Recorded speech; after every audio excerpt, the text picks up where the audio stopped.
Hello and नमस्कार दोस्तों, आज हम डिस्कस करने वाले हैं कि क्या क्रिमिनल केस में जो मेडिकल रिपोर्ट है वह आरटीआई के तहत मिलेगी या फिर नहीं।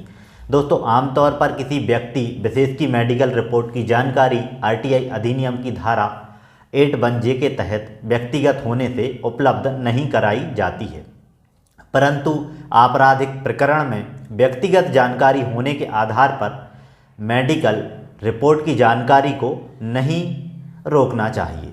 दोस्तों, सामान्य चिकित्सा मामलों के विपरीत मेडिको लीगल रिपोर्ट रोगी के कहने पर तैयार नहीं होती है। इसकी कानूनी आवश्यकता होने के चलते इसे तैयार किया जाता है। वहीं पूर्व मेडिकल रिकॉर्ड के आधार पर कई बार अपराध थानों में पंजीबद्ध किया जाता है। ऐसे में आरटीआई के वास्तविक तथ्यों के सामने आने से न्यायिक व्यवस्था सुनिश्चित होती है, तो जानकारी देना लोकहित में है। दोस्तों, मेडिको लीगल रिपोर्ट और मेडिकल रिपोर्ट वास्तव में आपराधिक मामलों में कानूनी आवश्यकताएं हैं। यह मरीज के कहने पर तैयार नहीं की जाती हैं, लेकिन किसी व्यक्ति को हुई क्षति को रिकॉर्ड करने के लिए बनाई जाती हैं। इसका उपयोग अदालतों में चल रहे आपराधिक मामलों में किया जाता है। ऐसे में मेडिकल रिपोर्ट की जानकारी आरटीआई अधिनियम की धारा 8(j) के तहत व्यक्तिगत मानकर देने से इनकार है, जो नहीं किया जा सकता है। राज्य सूचना आयुक्त ने यह फैसला बालाघाट जिले के एक प्रकरण में सुनाया था। इस मामले में पति ने अपनी पत्नी की सोनोग्राफी की रिपोर्ट मांगी थी।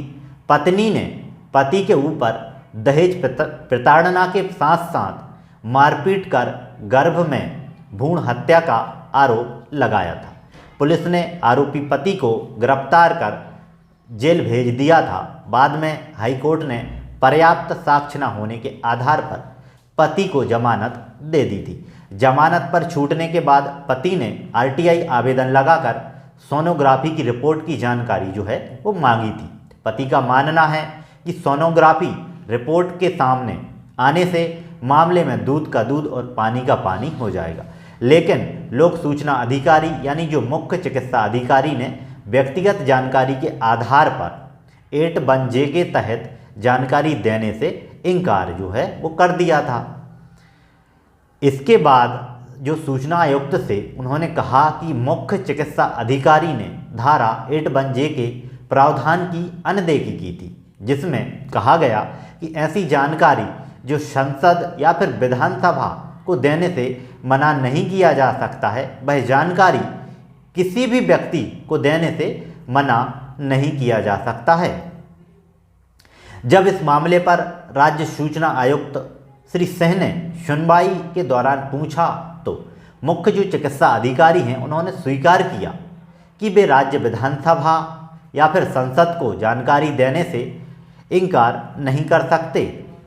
तो फिर आयुक्त ने आदेश में यह कहा कि इस प्रकरण में व्यक्ति विशेष के व्यक्तिगत हित की तुलना में न्यायिक हित और लोकहित का जो पड़ला है वो ज़्यादा भारी दिख रहा है, इसे जानकारी दी जाए। आशा है दोस्तों आपको यह वीडियो पसंद आई होगी। वीडियो से रिलेटेड आपका किसी भी प्रकार का कोई क्वेश्चन है तो आप हमें कमेंट करके बता सकते हैं।